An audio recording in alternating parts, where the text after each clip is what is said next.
அனைவருக்கும் வணக்கம். வாழ்க தமிழ், வளர்க நாடகக்கலை. திருவண்ணாமலை மாவட்டம் ஆரணி வி. சிவா அம்மு பார்த்திபன் நாடக அமைப்பாளர்.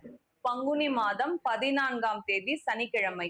இன்று இரவு எந்தெந்த மன்றங்கள் எந்தெந்த உட்பகுதுன்னு சொல்லிட்டு பார்ப்போம்.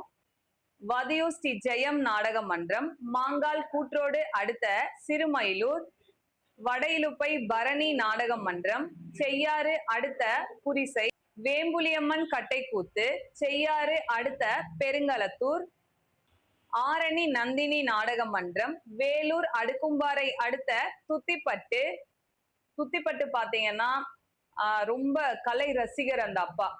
அவர் அப்பா காலத்துல இருந்து தொடர்ந்து அந்த ஊருக்கு தாம்பலம் கொடுக்க அந்த ஐயா தான் வருவாரு. ஏன்னா நிறைய ஊர்கள்ல போயிட்டு நாடகம் பார்த்துட்டு அவங்க ஊருக்கு எது செட் ஆகும் அப்படிங்கிற மாதிரி அந்த ஐயா தான் ஊர்ல சொல்லுவாரு. அவர் என்ன டீம் சொல்றாரோ அதை தான் அந்த கிராமத்துல வைப்பாங்க. அந்த மாதிரி ஒரு தீவிர கலை ரசிகர் அவரு.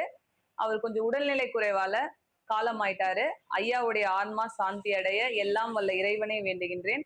தென்னரசு அப்பாவுக்காக இன்னைக்கு நைட்டு நம்ம நந்தினி நாடக மன்றம் துத்திப்பட்டுல நாடகம் நடத்துறாங்க. நாடக கலை ரசிகர்கள் நம்மளுடைய அடுக்கும்பாறை வேலூர் சரௌண்டிங்ல இருக்கக்கூடிய கலை ரசிகர்கள்லாம் போய் பார்த்துட்டு வாங்க.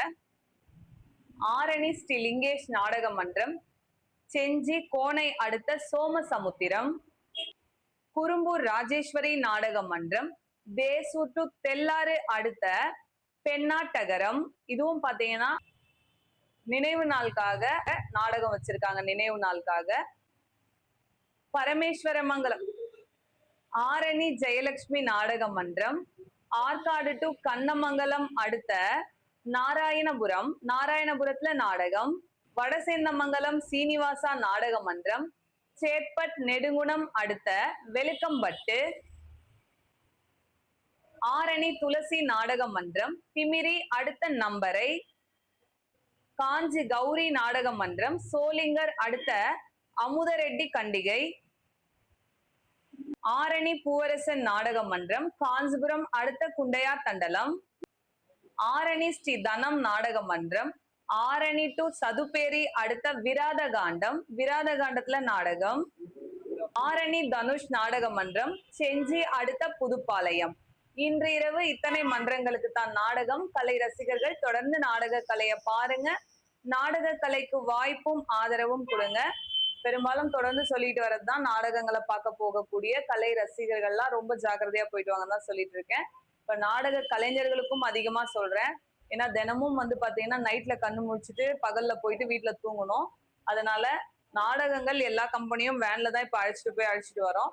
இருந்தாலும் ஒரு அவங்களோட ஒரு கூட்ரோட்ல இருந்து வீட்டுக்குள்ள போறது ஒரு 2 வீலர்ல தான் பயணம் பண்ணணும். தூக்க கண்ணா இருக்கு. அதனால கொஞ்சம் வேலையோட வீட்டுக்கு போயிட்டு தூங்குங்க. வெளியே எங்கேயாச்சும் இருக்கிற வேலையெல்லாம் முடிச்சுட்டு நம்ம மெதுவா போலாம் அப்படின்னு நினைக்காதீங்க. ஏன்னா தூக்கம் ரொம்ப முக்கியம். இப்ப நைட்ல தூங்காததுனால பகல்ல ஒரு டைமோட குறைஞ்சபட்சம் ஒரு 9-9:30க்காவது போய் படுத்தீங்கன்னா தான் உங்களுக்கு அந்த உடம்பும் நல்லா இருக்கும். தூக்க கண்ணில் வண்டியில போகும்போது கரெக்டான முறையிலையும் நம்ம போக முடியும். அதனால சேஃப்டி தான் ரொம்ப முக்கியம். நமக்கு நம்ம தொழில் எவ்வளவு முக்கியமோ அதே போல குடும்பமும் முக்கியம், உடம்பு ஆரோக்கியமும் ரொம்ப முக்கியம். அதனால கலை ரசிகர்களும் சரி, நாடக கலைஞர்களும் சரி, வாகனத்துல போகும்போது ரொம்ப பார்த்து உஷாரா போங்க. ஹெல்மெட் அணிஞ்சிட்டு போங்க. தலைக்கவசம் கட்டாயம் போடுங்க. என்றும் அன்புடன் உங்கள் ஆரணி வி. சிவா அம்மு பார்த்திபன் நாடக அமைப்பாளர். வாழ்க தமிழ், வளர்க நாடகக்கலை. நன்றி, வணக்கம்.